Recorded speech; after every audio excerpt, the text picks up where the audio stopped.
Straightsmile Solutions, straightsmilesolutions.com, and let's talk a little bit more about impacted canines, subsequent appointments, what you need to do to get ready, and what type of X-rays you need to take. Now, you may have noticed I don't have a ton of content on impacted canines, although I do have a playlist. So if you want to learn more, you can go to my YouTube channel.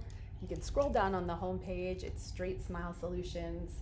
I'm going to check right now and see if my playlist is actually Aloha, this is Dr. Sorry, you guys are probably sick of hearing me. Let's see. Impacted canines. Yeah, there is a playlist. It's towards the bottom, before cephs, after non-Invisalign clear aligners. So you definitely should check out the content that's in there, that's already there. So I'll be building upon that. The reason why I'm gonna be making a little more content about it is I had to, unfortunately, because of when I built this company and I worked with my insurance company and my business plan, I had to create boundaries for what type of cases I'll consult with, virtually. And yes, I'm very good at impacted canines, and I've done many cases, hundreds at least in my career. But because of the complexity of it, virtually, I just decided that I won't be able to help you guys with these cases. There's just no easy way. It's just same with like jaw surgery cases and stuff. Yes, I can do them, but it's just not something that we can safely consult with on a regular basis. And also impacted canine cases are multi-year cases that you really need to check in every few weeks once you get into the exposure process. And there's so much that needs to be done even before the exposure process. It isn't something you could just learn from me in one visit. It would be like a multi-year thing. And I'm not looking for you guys to sign up with me for multi-years. You're more than welcome to. Don't get me wrong. I would love your business for 3-4 years, but I don't want you guys to get trapped into this. So there might be other ortho mentors out there who do more surgical stuff that you can work with on this, but it's not going to be me. But I am going to put the information out there only because some of you that listen to my channel, you are in countries where there's just no way for you to get this information. This is the only way that you're getting this information. And a lot of you are telling me this, and thank you so much for listening. That was really the whole reason why I started this channel, I realized that I can have the most influence on good orthodontics globally and help the most kids if I put good orthodontic education out there for free. And that is part of the reason why I make my channel. So anyways, I'm sure most of you know that. Okay, so let's talk about this. First of all, I'm just gonna give you some tips and tricks. If the patient is over 18, you better get a CBCT first and have that read, because so often it's already ankylosed or partial. And it's, before we had CBCTs 20 something years ago when I was in residency, I don't even think we had CBCTs then. I don't remember knowing what one was. We just had analog X-rays. We still would get them read, but we would take multiple PAs and occlusal X-rays with a shift. So even if you don't have a CBCT, there's still ways to kind of see if it's ankylosed, but it's not as good, right? If you take multiple PAs with a shift and an occlusal, you're not going to see 360 degrees around a canine and see if their PDL is ankylosed. You might see parts of it, but you might be able to see if it's a little bit resorbed or ankylosed, but you won't be able to see the whole thing. So you'll get more of an idea, right? But obviously I'm looking for that PDL and seeing if it's interrupted at all. But if you can just get a beam readers or a 3DDX to read the CBCT, then I feel like and make a report, it's a lot more safe. So first of all, I want to throw this out here. I'm not reading your CBCTs for you. That is not my job. I am not an oral radiologist or an oral surgeon. You need to get your CBCTs read on your own. Yes, you're probably gonna have to pay someone to do it. It's not that much money. Even for me in our practices, we don't read them ourselves. We let someone professionally read them, diagnose them, because that's their specialty. They're better at than I am. I'm an orthodontist. I can move teeth, but that's not my specialty, right? So let them interpret it, let them read it, let them write a written report and say, if there's any chance, any partial ankylosis, and there are different grades of ankylosis. There's full ankylosis, partial, and there's probably different words for this. But if there's any ankylosis at all, don't take this case. Do not take this case. Also, if there's any root resorption on adjacent teeth, I would strongly recommend you punt that case, unless you're an orthodontist. In that case, you really don't get a choice. You have to take the case if you take these type of cases. That's the beauty of being a primary care dentist, is you don't have to take all the cases. Don't take them. Trust me, there's a lot of times orthodontists don't want to take a case, but we don't have a choice because there's no one else to see it. Now, if we are near a university, if a patient's really a PETA, or if the cases are really just a mess and we know we're going to lose money on it, well, we're going to dump it to the university. We're not taking it. So, I mean, there's certain situations where this is an insurance patient, or whatever reason you can't charge what you need for that case. A compacted canine case, you will lose money on this case. I'm sorry, you're going to lose money on this case with all the appliances and all the years. There's just no way you're going to make what you need for $5,000, $6,000, $7,000. I'm sorry. The right amount to charge is probably $12,000 to $15,000 to $20,000. I mean, that's just how I feel after having done enough of these cases. And if ever I go back into full-time practice again, I mean, I'm good at these, but I certainly as heck am not taking insurance for these cases. So, and that stinks, right? It stinks for the people who really need the treatment, which is why you have to catch these cases early so that hopefully you could unravel the issue and not make it an issue, which is why you have to do phase 1 on these cases. But anyways, that was just my introduction. Okay, so things to know, like I said, take a CBCT on everybody. Just take it, you know. And if the patient's over 18, the chance of this happening is low. So you probably don't want to take it. Refer it out. It's a gift. Sometimes you have to extract the canine if it's just that bad. Or if there's damage on the other teeth, then you just got to figure it out. Sometimes there's damage on the other teeth or damage to the bone where it would come down. That tooth is not going to come down, or the adjacent tooth is not going to move.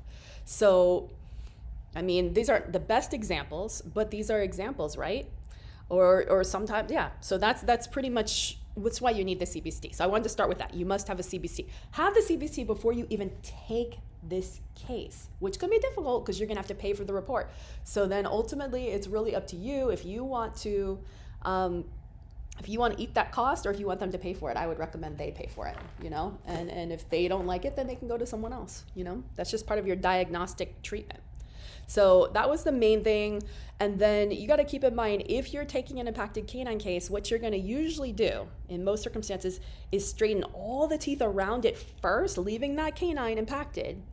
But you could only do that if there's no chance of collisions between the adjacent teeth. So for example, if this tooth looks like it might have, looks like there might be a baby tooth stuck in there, but this is not this is a stock image because I couldn't share the ones I had. But you know, if there was already damage on this premolar and it's already eating it up, because you don't know in 3D plane of space, is this tooth buccal, is this tooth late palatal, is this tooth right on top of it, how far is it away in fractions of a millimeters from the adjacent teeth? If there's no way for me to straighten this tooth without banging this tooth, that's something I need to know, because that might change the way I do things a little bit. So those are the main things you want to know. And then while you're moving the other teeth around this tooth and creating space for this tooth, you also need to make sure you're not banging it. So that is why you need to have access to regular X-rays. I don't think I would take a CBCT every 2 months, but at the very least, go old school and take a few PAs with a shift and an occlusal X-ray. There's nothing wrong with an occlusal X-ray, and even if you don't have the right size for an occlusal X-ray, you could still take a number 2 film or something and just put it in the direction, which is basically where you're like shooting it straight down for a top one, or up under the lower for the chin. I have some content on this in my YouTube channel if you want to look it up in the impacted canine playlist. So those are the main things. You need to have a way to take X-rays every few months, even during the process where you're getting the teeth ready for the exposure. Then you need to talk about anchorage for the exposure. Almost always you're going to need anchorage. Usually that's going to be a TPA is the best, because for every action there's an equal and opposite reaction. As you're trying to yank this tooth down, the other teeth are going to want to do what? Lift up.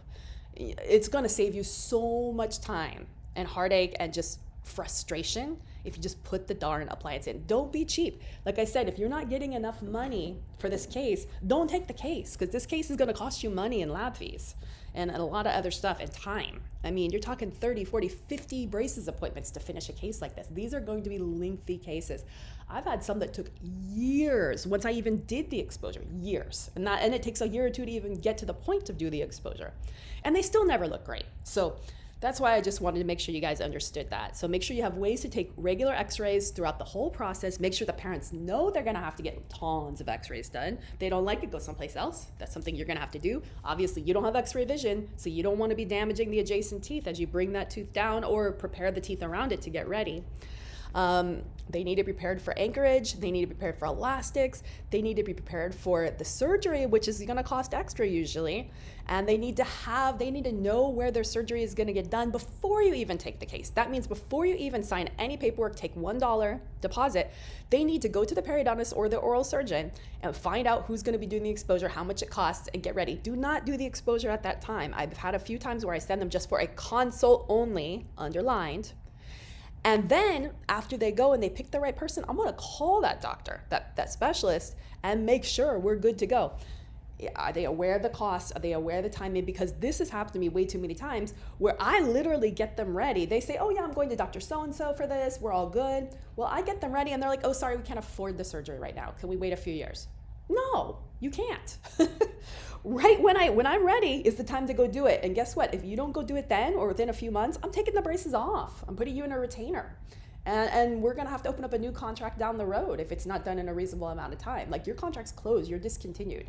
It's going to be additional fees. So you need to make that crystal clear because depending on what type of sedation they want and other stuff for this, and I mean, this could be thousands and thousands. This surgery, if they want like actual IV sedation, which some of them will get, some will get their third molars out with it, it could cost more than your ortho.